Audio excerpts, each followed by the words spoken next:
왜 남자들은 붙잡히지 않을까요? 지금 이 영상을 보고 계신 분들 대부분이 이런 경험 있으실 거예요. 진심으로 사과했는데 눈물까지 흘리며 붙잡았는데 상대방은 차갑게 돌아섰던 그 순간 말이에요. 사실 재회 상담을 하면서 가장 많이 듣는 질문이 바로 이거거든요. 선생님, 저 정말 최선을 다했는데 왜 안 되는 걸까요? 그런데 여러분, 정말 충격적인 사실을 하나 알려드릴게요. 이별 후 재회를 시도하는 사람들 중에서 실패하는 비율이 무려 80%나 된다는 거예요. 그럼 이 80%의 사람들이 공통적으로 놓치고 있는 핵심이 뭘까요? 바로 눈치예요. 상대방의 진짜 마음을 읽지 못하는 거죠.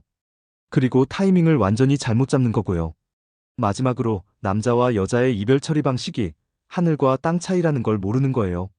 지금부터 이 세 가지를 정확하게 파헤쳐 볼 테니까 끝까지 집중해서 들어보세요. 이 내용 알고 나면 여러분도 그 20% 안에 들 수 있을 거거든요. 어제 한 분이 상담받으러 오셨는데 이런 말씀을 하시더라고요. 선생님, 제가 정말 진심으로 사랑했고 그 사람도 분명 저를 사랑했을 텐데 왜 이렇게 차갑게 나올까요? 그 말을 듣는 순간 아, 이분도 그 80%구나 싶었어요. 왜냐하면 이 말 자체가 이미 큰 오해에서 출발하고 있거든요. 여러분이 생각하는 그 사람의 감정과 실제 그 사람의 감정은 생각보다 훨씬 많이 달라요. 이게 바로 제가 말하는 눈치 부족이에요. 그 사람이 진짜 어떤 마음인지, 지금 어떤 상태인지 정확하게 파악하지 못하고 내 기준으로만 판단하는 거죠. 특히 남자들의 경우에는 이별을 결정했을 때 이미 마음의 정리가 어느 정도 끝난 상태인 경우가 많아요. 여자들처럼 감정적으로 헤어지자고 말하는 게 아니라 나름대로 논리적으로 판단한 결과거든요. 그런데 많은 여성분들이 착각하는 게 뭐냐면 남자도 여자처럼 헤어지자는 말을 붙잡아달라는 의미로 한다고 생각하는 거예요. 완전히 잘못된 판단이죠. 남자가 헤어지자고 말했다는 건 정말로 헤어지고 싶다는 뜻이에요. 그 사람 입장에서는 이미 오랫동안 고민하고 결정한 일이거든요. 그래서 이별 직후에 남자들이 느끼는 감정이 뭔지 아세요? 해방감이에요. 마치 무거운 짐을 내려놓은 것 같은 기분이죠. 이때 여자가 울면서 매달리면 어떻게 될까요? 역시 이래서 헤어져야 했구나라는 생각만 더 강해져요. 그럼 언제 어떻게 접근해야 할까요? 이 부분이 진짜 핵심인데요. 이별 상황에 따라서 전략이 완전히 달라져야 해요. 첫 번째는 감정이 격하게 폭발해서 헤어진 경우예요. 서로 소리 지르고 감정적으로 부딪혀서 이별한 상황이죠. 이럴 때는 오히려 빨리 연락하는 게 맞아요. 하지만 연락하는 방법이 정말 중요해요. 다시 만나자, 내가 잘못했다? 이런 직접적인 말은 절대 하면 안 돼요. 대신 상대방의 감정을 은근히 건드리는 방식으로 접근해야 하거든요. 예를 들면 이런 식이에요. 오늘 지하철에서 네가 좋아하던 그 노래가 나오더라. 같이 듣던 그때가 생각났어. 요즘 일은 잘 풀리고 있지? 몸 관리 잘해? 이런 메시지의 포인트가 뭔지 보이세요? 과거의 좋은 기억을 자연스럽게 떠올리게 하면서도 현재 그 사람을 걱정한다는 마음을 전달하는 거예요. 그리고 절대로 답장에 만나자 이런 압박은 주지 않고요. 두 번째 상황은 서서히 멀어져서 헤어진 경우예요. 권태기가 왔거나 서로에게 관심이 식어서 자연스럽게 이별한 거죠. 이때는 절대 서두르면 안 돼요. 왜냐하면 이미 상대방 마음속에서 여러분의 우선순위가 확 떨어져 있는 상태거든요. 이런 상황에서 아무리 좋은 말을 해도 한쪽 귀로 들어와서 한쪽 귀로 나가버려요. 이때 필요한 건 시간이에요. 상대방이 여러분의 빈자리를 확실하게 느낄 수 있는 충분한 시간 말이죠. 최소한 한 달에서 두 달 정도는 아예 연락을 끊어야 해요. 그런데 그냥 멍하니 기다리라는 게 아니에요. 그 시간 동안 정말 중요한 일을 해야 하거든요. 바로 자신을 완전히 업그레이드하는 거예요. 외모 관리는 기본이고 새로운 취미도 만들고 무엇보다 내적으로 정말 많이 성장해야 해요. 그래야 나중에 다시 만났을 때, 이 사람이 이렇게 멋진 사람이었나 하는 생각이 들게 하는 거죠. 연락하는 방법에 대해서 더 구체적으로 말씀드릴게요. 많은 분들이 장문의 메시지를 보내시는데 이건 정말 최악의 전략이에요. 남자들이 장문 메시지를 싫어하는 이유가 글이 길어서가 아니에요. 그 안에 담긴 내용이 너무 이기적이기 때문이거든요. 대부분 이런 식이죠. 내가 얼마나 힘든지 알아. 내가 얼마나 사랑했는데 네가 왜 나한테 이럴 수 있어. 온통 내 얘기만 잔뜩 써놓고는 이해해달라고 하는 거예요. 상대방 입장에서는 이런 메시지 받으면 어떤 기분일까요?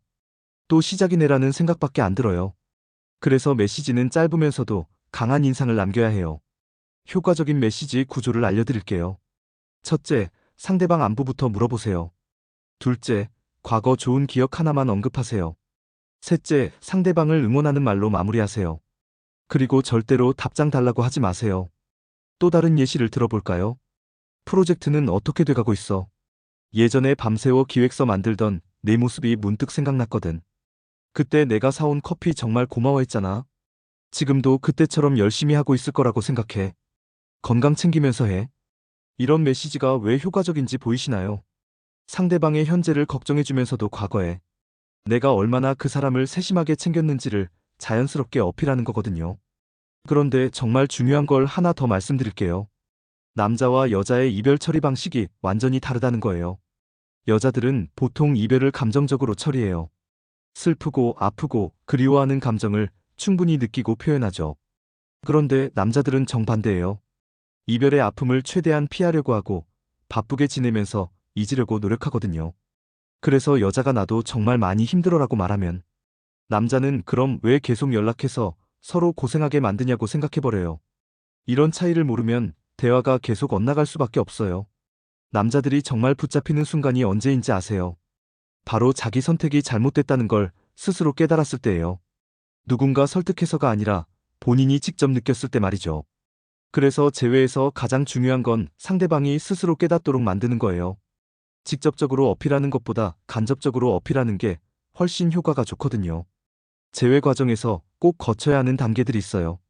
많은 분들이 이별에서 바로 재회로 가려고 하시는데 실제로는 중간 과정이 반드시 필요해요. 첫 번째는 무관심 단계예요. 서로에게 완전히 무관심한 상태죠. 연락도 안 하고 소식도 궁금해하지 않는 시기예요. 두 번째는 호기심 단계예요. 상대방이 어떻게 지내는지 은근히 궁금해지기 시작하는 거예요. 이때부터 재회 가능성이 조금씩 생기기 시작해요. 세 번째는 그리움 단계예요.